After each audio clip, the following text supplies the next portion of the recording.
Hey family, I hope everyone's doing well. I hope you had a good day or you're getting ready to have a good day. So a little chill this evening, want to touch on another subject I just wanted to get on. As always, it's always from the heart. It's always about trying to share a little bit of information, a little bit of caring.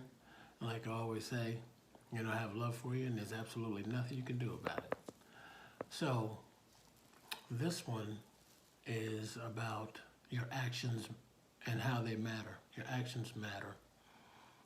This video is really put together for every police officer, EMT, mother, father, undertaker, or anyone else who had to deal with the consequences of someone pulling a trigger because they felt disrespected or they were showing that they're tougher and it's their turf.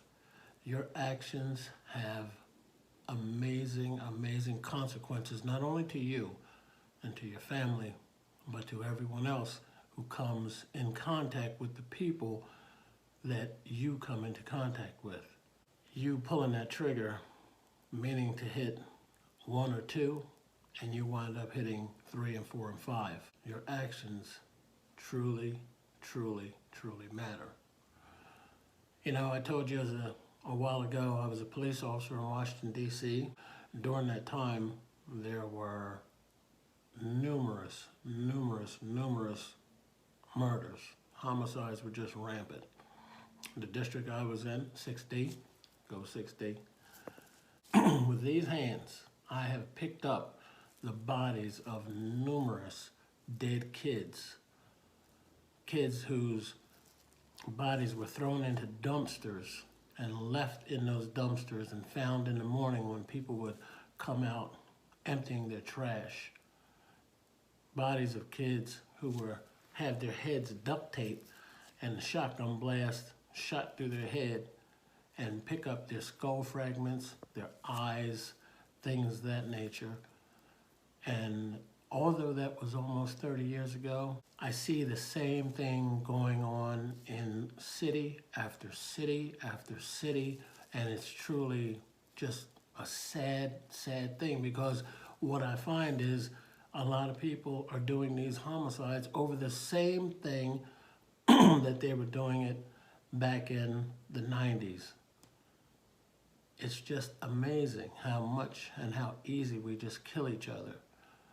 But the biggest thing is that it affects everyone. I've had guys that tell me, man, I'm slinging the drugs and I'm doing my thing because such and such rap star, he said he did it and he made it big.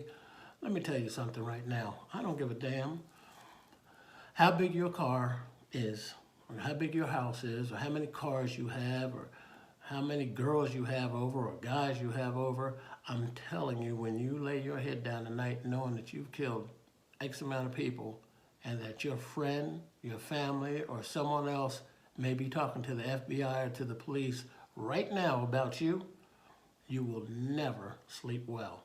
And guys that we have locked up and put away have had that conversation with me. They said, man, Wood, man, you were telling me that and I didn't want to hear that, but you're right. I said, I'll come to jail and even now I can't get a good night's sleep. My partners and I saw so many homicides, it was easier to have someone to write a homicide report than it was almost to write a red light ticket. I have gone to the homes of mothers and fathers and seen them fall in the doorway because the little boy that they sent to get SpaghettiOs isn't coming back. And it's no fault of his own. He just caught up in a crossfire. And that's just unbelievable. Truly take into account that it's just not going to be good on the end. The end run's just not going to be worth it. It really isn't. The bottom line, it's not going to be worth it. For you young ladies who want to ride with the guys who are doing this in the car, you're target number 1. Because here's the deal. If I can't get to him, I'm getting to you. I'm getting to you. And for you guys who are ripping and running and you got the nice car and you're doing this and you're doing that and you got the girl over here, I'm telling you right now, the majority of cases that are closed on guys like you who are ripping and running out here and slinging your drugs come from that girl who's sitting in the seat right next to you.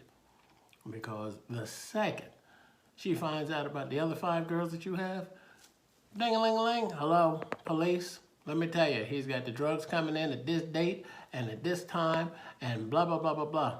Great, I'm jotting it all down, I got it. And why are you telling us this?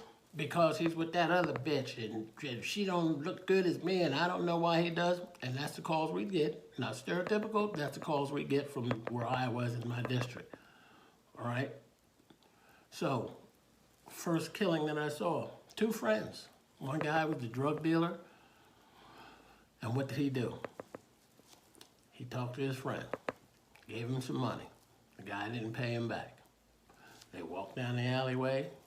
We're watching them, and they're just talking, just walking along. And the first guy puts his arm around the second guy, and they're walking. Next thing you know, pop, pop, drops him like a bad habit. Right down. They were buddies. That's their buddies.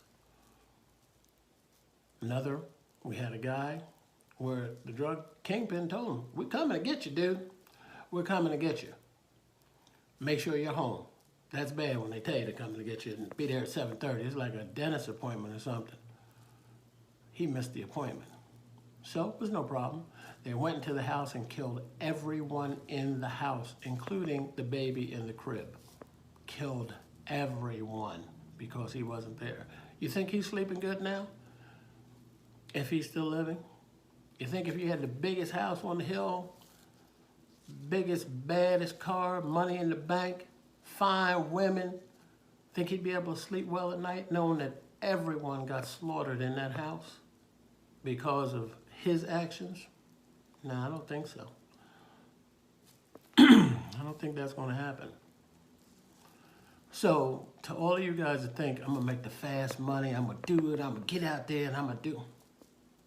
No, man, your life is done already. You'll never sleep well. You'll never be able to trust anyone. You'll never be able to go anywhere.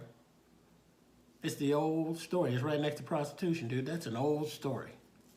Gangsters wound up dead. Sometimes from their own buddy, shoot them in the head. Think about what you're doing. You know, I listen to Joel Osteen, not religious, I'm spiritual by nature, but it's okay if you're religious or who I said that before. If you believe in Buddha, if you believe in Jesus, if you believe in the tree God, I don't care what you do. That's great, just as long as you have a little something to hold on to. I listened to Joel Osteen, and he said, you know, I had a young man that came to our church, and he says, you know, Joel, I really want to do good, but I don't know how to do anything except sell drugs. And to kind of paraphrase, I'm sure I'm going to screw it up, he told him, he said, you know, when you look at all your customers that you have to sell drugs, that's customer service.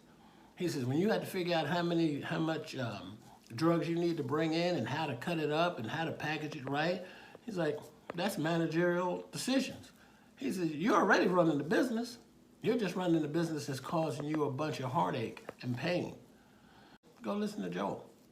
Good guy. He does what he does because he cares. No different than me. We care. You know, I can remember after a few years with my partner, big dude, strong, we rip and run, chase guys around. We just got to a point one day where we roll up and there's a guy laying dead on the sidewalk, head half blown off, blood just pouring down the sidewalk, because when your head gets blown off, your heart pumps blood out amazingly crazy. And I looked at him, I said, all right, man, I said, let's go check this out. And he looked at me, he said, man, I can't go out there. And I had to stop, and I looked at him, I'm like, what? He's like, dude, I can't go out there. And I just looked at him, and we both sat there, and we just called and waited for homicide to come up, because the person who did that, their actions had that last straw dropped on my partner and I. So, you know, people want the fast money. Fast money is like free crap. Nothing's free. If somebody gives you something for free, it's gonna cost you. Same thing with the fast money. You think fast money is good? it's going to doggone cost you in the end. The story that I'll share with you, and then I'm going to put this one to bed, and then that'll be it. I'm walking up the street one day in uniform. I come up Benning Road, and out of the blue, something grabs my hand. Something hits my hand, and of course, bad neighborhood. I'm looking, I jerk around, I look down, and there's a little boy there. And he's got a little raggedy nose and a little raggedy little shirt on. And he looks up at me and he says, "Hey, police." I said, "Yeah, man, what you doing?" He grabbed my hand. He says, "I want to go to the store." I said, "Oh, okay." I said, "The store up here?" He says, "Yeah, go store." I said, "Okay, we're going to the store." I said, "Well, what are you getting?" "I get some Tay chips." I said, "You get some Tay chips?" He said, "Yeah, I get some Tay chips." I said, "Well, you want me to go to the store?" He said, "Yeah." I said, "You want to get me some Tay chips too?" "I get you Tay chips." I said, "Okay." I said, "Let's go get some Tay chips." I said, and I looked at him, I said, "You go." Call came through. Couple blocks away, I had to go for the call. I said, "Listen, man," I said, "I got to go over here and take care of something." I said, "But you go get some Tay chips, and I'm going to come and I'm going to see you in a little bit. You be right here." And his little face went from smiling. When I let his hand go, he looked at me, and he grabbed my hand again, and he said, "No." And I said, "What? No, you got to go get your Tay chips." And he said, he looked up at me with his little face. He said, "I'm scared." And I said, "Why are you scared?" He said, I scared shoot. And we had just had 2 shootings up in that area, not a day before. Because as I stated earlier, there were always homicides. And I looked at this little boy and he squeezed my hand. He said, "Police, I'm scared." And I just looked at the little fella. And I said, "Tell you what, let's go get some Tay chips. Let's go get Tay chips." And he said, "Yeah, let's go get Tay chips." And I called in and I told him that I couldn't take that call and they'd had to assign somebody else to it. And we walked up the street and we went on into the store and I talked to the owner and the little man got his Tay chips and he came back with 2 bags. And he had his, and he looked up at me. He said, "Here, your Tay chips." I said, "Oh, you're the man." And he looked around, he had a little dollar. I said, "Okay." I paid the $1. I gave him his $1 back. He said, "You pay for Tay chips?" I said, "Man, we're going to have Tay chips." And he just looked at me and he just smiled. And we went back. I put him in the fence. And I looked at the little fella and he sat down and opened up put his bag of Tay chips. He sat down. And I looked at him and he just smiled. And I said, "You like those Tay chips? You enjoy those Tay chips, man?" He looked at me and said, "You come back?" I said, "I'm come back. I'll come back." But someone's actions caused that little fella who should be ripping and running, having the time of his life, not thinking about anything. It caused his life to be so shattered that he's scared to go up the street to get Tay chips. Just Tay chips. Don't wreck the lives of people. From the oldest person to the youngest person, your actions matter. Good, bad, or indifferent, they matter.